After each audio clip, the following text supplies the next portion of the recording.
جو لوگ اللہ پر ایمان لائیں، کہیں کہ ہمارا رب اللہ ہے، پھر اس پر جم جائیں، ان پر فرشتوں کا نزول ہوتا ہے۔ نہ کوئی غم کرو نہ خوف، خوشیاں مناؤ جنت کی جس کا تم سے وعدہ کیا گیا تھا۔ اللہ کی ربوبیت پر اطمینان جب انسان کو ہو جاتا، میرا رب اللہ ہے، ربی اللہ، انسان کے لیے نہ کوئی کھٹکا، نہ کوئی خطرہ، نہ کوئی خوف، نہ کوئی حزن۔ جو کچھ ہو رہا ہے کس کے اذن سے ہو رہا ہے؟ اللہ کے اذن سے۔ اللہ کے اذن کے بغیر پتا تک نہیں ہلتا۔ یہ کوئی اندھا بہرا مادہ نہیں ہے جس سے مجھے کوئی خوف ہو۔ اندھا بھینسا چلا آ رہا ہو اس سے تو ڈرنے کا ہر انسان کو ڈرنا چاہیے، نہ معلوم کس کو ٹکر مار دے۔ لیکن نہیں، اس کائنات کو چلانے والا ایک سمیع و بصیر خدا ہے۔ وہ جو میرا دوست ہے، میرا ولی ہے۔ اللہ ولی الذین آمنوا یخرجہم من الظلمات الی النور۔ اللہ اہل ایمان کا ولی ہے، ساتھی ہے، پشت پناہ ہے، مددگار ہے، حمایتی ہے۔ بتائیے جسے یقین ہو جائے کہ اللہ میرا مددگار، اللہ میرا محافظ، اللہ میرا پشت پناہ، اللہ میرا حمایتی، اس کے لیے کوئی خوف ہوگا؟ اس سے کوئی ڈر ہوگا؟ میں مثال دیا کرتا ہوں ایک بہت سادہ، پنجاب کے دیہات کی۔ تو بڑا چودھری ہے اور کوئی غریب کسان ہے۔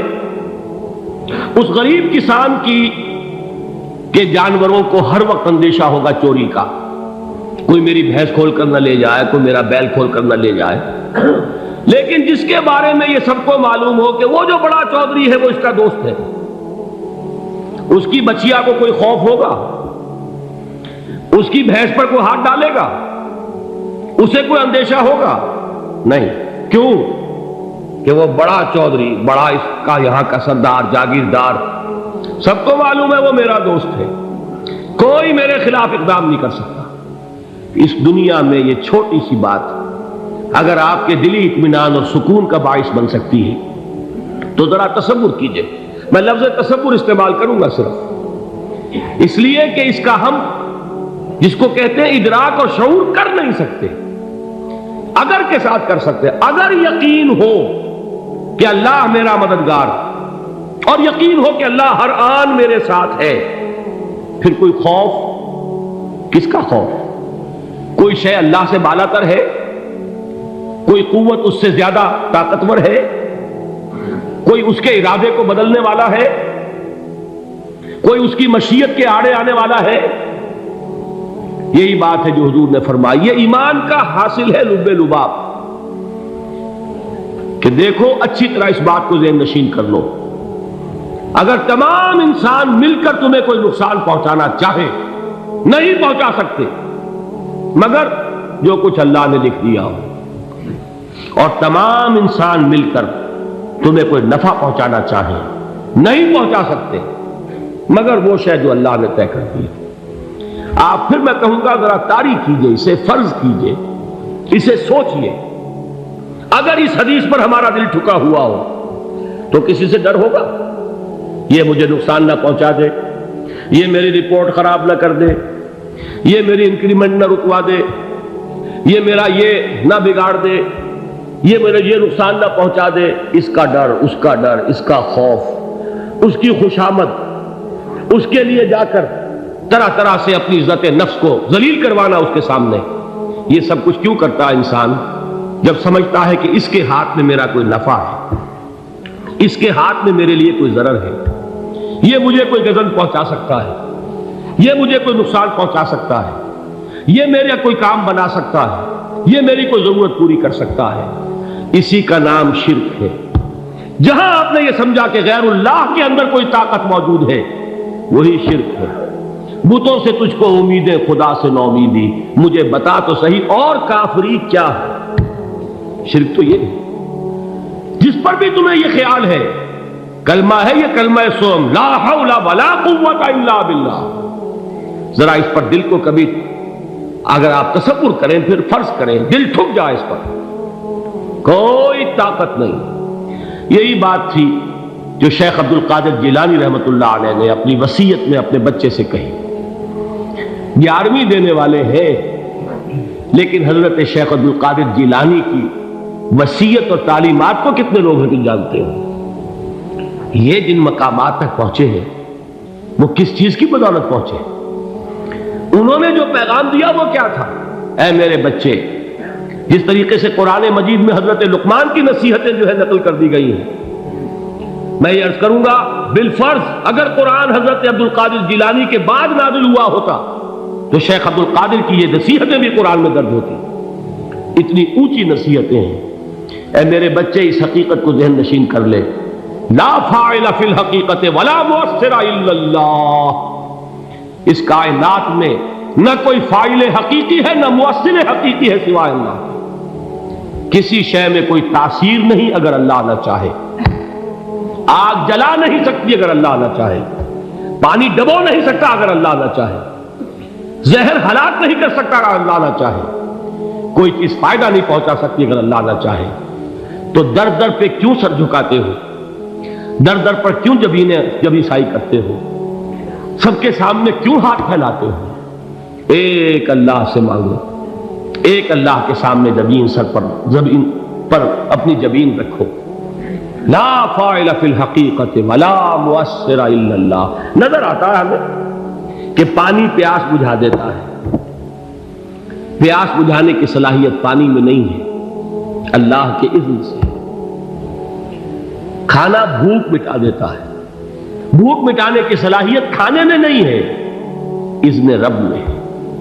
دیکھیے یہی یقین تھا. حضرت موسیٰ علیہ السلام کا واقعہ یاد کیجئے. سامنے سمندر آ گیا ہے، قوم دیکھتی ہے پیچھے کہ گرد و غبار کا طوفان. معلوم ہوا کہ فرعون اپنے لشکر سمیت آ گیا. لشکر جب چلتا تھا تیز رفتاری کے ساتھ تو گرد و غبار کا جو طوفان اٹھتا تھا اس کا تصور کیجیے. اور لمحہ بلمحہ وہ قریب آ رہا ہے. پوری قوم نے کیا کہا؟ اے موسیٰ انا لمدرکون، اے موسیٰ ہم کو پکڑے گئے. قرآن مجید میں تو یہاں وہ باتیں نہیں لکھی ہیں، لیکن تورات میں یہ درج ہے کہ بنی اسرائیل جھگڑنے لگے، دست و گریبان ہو گئے موسیٰ کے ساتھ. موسیٰ نے یہاں مروایا لا کر، اس سے تو ہم ہی بہتر تھے. وہاں کھانے کو ملتا تھا، زندگی تو تھی، بیگار ہم کر رہے تھے، موت تو نہیں تھی. اب جو کچھ ہوگا اس کا تصور کرو، جس طریقے سے ہمارے ٹکڑے اڑائے جائیں گے. تو لڑ رہے ہیں حضرت موسیٰ علیہ السلام سے. یہ تورات کی تفصیل ہے.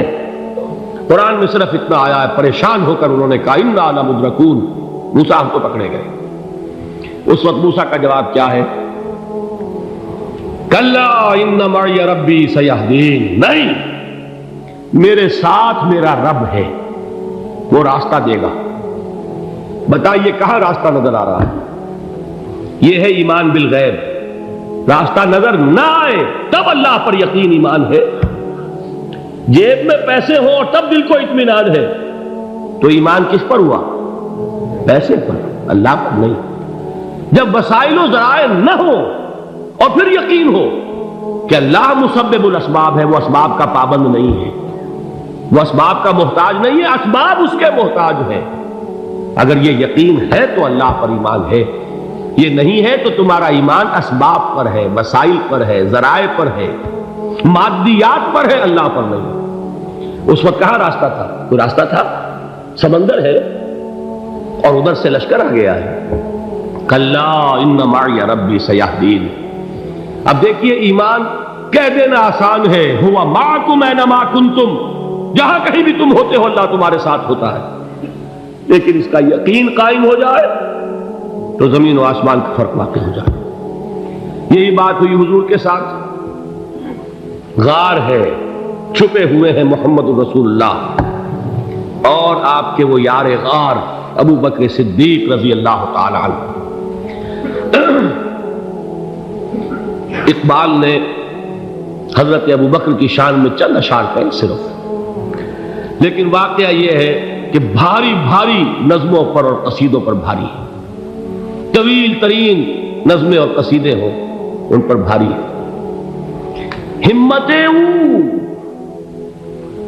ابو بکر کی ہمت جو ہے کشت ملت را جو ابر، جیسے بارش سے کھیتی اپجتی ہے، ابو بکر کی ہمت اور عزیمت اس امت کو اسی طرح سینچنے والی ہے۔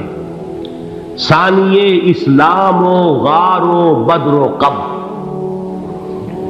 وہ دوسرے تھے اسلام میں، دوسرے پہلے کون تھے؟ انا اول المومنین، حضور فرماتے ہیں سب سے پہلا ایمان لانے والا میں، دوسرے ابو بکر۔ ویسے ہمارے ہاں یہ چلتا ہے اختلاف، حضرت علی پہلے ہیں کہ حضرت ابو بکر پہلے ہیں، لیکن اس میں بڑی خوبصورت تطبیق قائم کی ہے علماء نے، اور بہت صحیح ہے۔ چار کے بارے میں فیصلہ ہی مت کرو کہ کون پہلے، ان کی ایک عجیب تقسیم کر دی ہے۔ آزاد مردوں میں، بالغ مردوں میں سب سے پہلے ابو بکر، بچوں میں سب سے پہلے علی، خواتین میں سب سے پہلے خدیجہ، اور غلاموں میں سب سے پہلے زید بن حارثہ۔ بڑی پیاری تقسیم ہے، یہ چاروں ہی پہلے ہیں، ہر ایک کے لیے اولیت ہے۔ اور واقعہ یہ ہے کہ اگر زمانی اعتبار سے تعین ہوگا تو پہلے خدیجۃ الکبریٰ